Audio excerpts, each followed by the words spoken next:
Ano po yung assessment nyo? What happened? What went wrong there?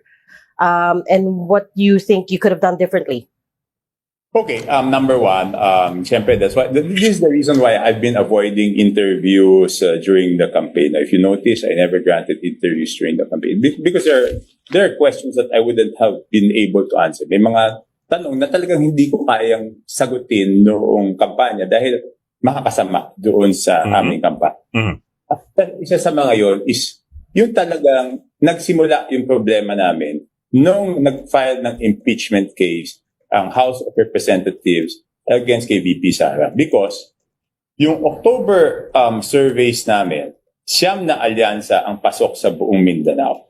Pagdating nung survey namin after the impeachment, before the incident of bringing the former president to Hague, 4 na lang.